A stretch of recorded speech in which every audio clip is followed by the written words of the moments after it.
Привет, друзья! Сегодня рисую на БЗК, на белково-заварном креме.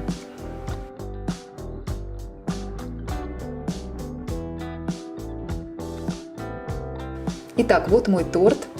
Понадобятся 2 стакана воды, в одном я буду мыть кисти, а водой со второго стакана я буду разводить краски. Красители подойдут любые водорастворимые. У меня гелевые, на водной основе и сухой. В качестве палитры удобно использовать большую белую тарелку. И понадобятся 2 кисти, средняя и тонкая. Кисти должны быть мягкими.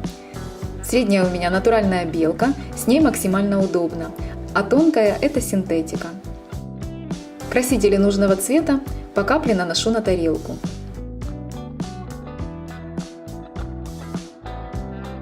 При работе ориентироваться я буду на картинку из интернета. Сначала определяю пропорции рисунка. Здесь будет голова кролика, здесь шляпа.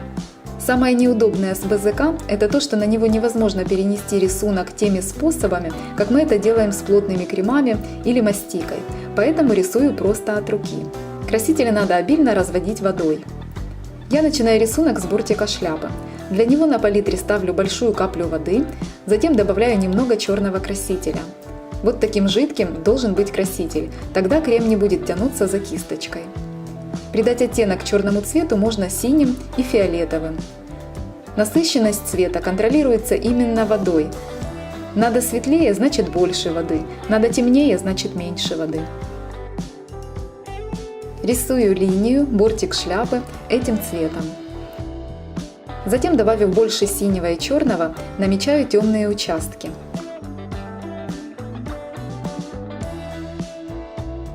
Теперь мою кисть и мокрой кистью растушевываю стыки цветов.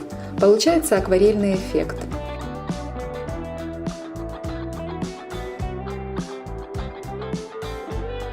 Дальше развожу вишневый краситель и рисую бант. Нажим кисти очень мягкий, кисть как бы гладит поверхность крема.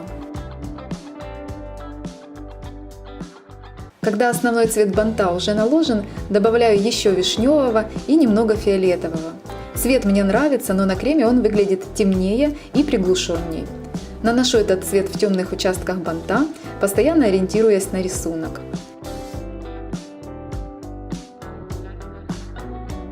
И снова мокрой кистью делаю границы цветов мягче.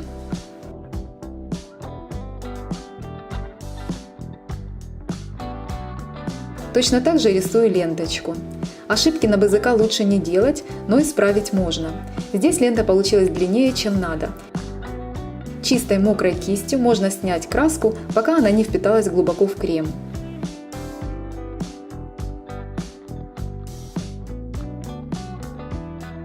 Еще добавляю локальные пятна фиолетовым и вишневым цветом по всему бантику.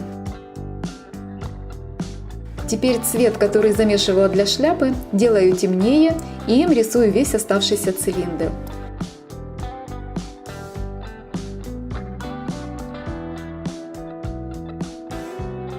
Оставляю немного пробелов, чтобы потом здесь нанести другие оттенки.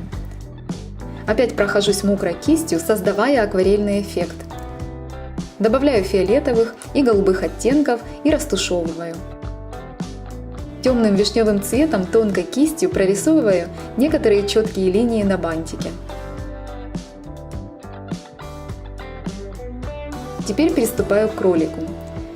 Намечаю размер головы и затем более детально короткими штрихами рисую шерсть и уши.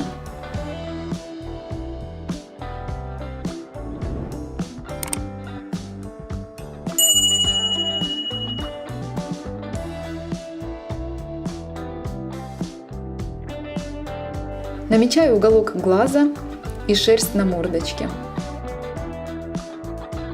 Дальше заполняю участки рисунка нужными цветами.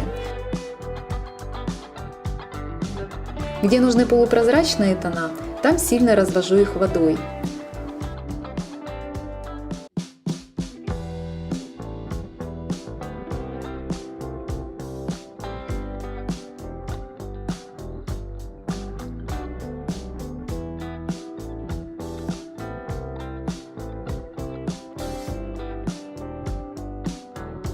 Мокрой чистой кисточкой растушевываю края цветных участков, чтобы границы стали мягче.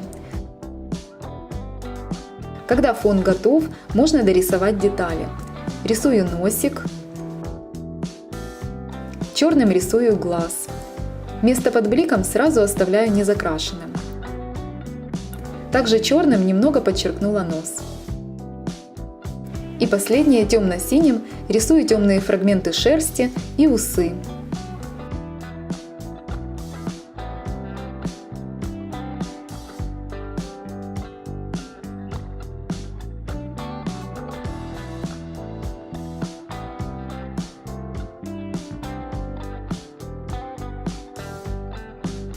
Добавляю несколько сердечек и рисунок готов.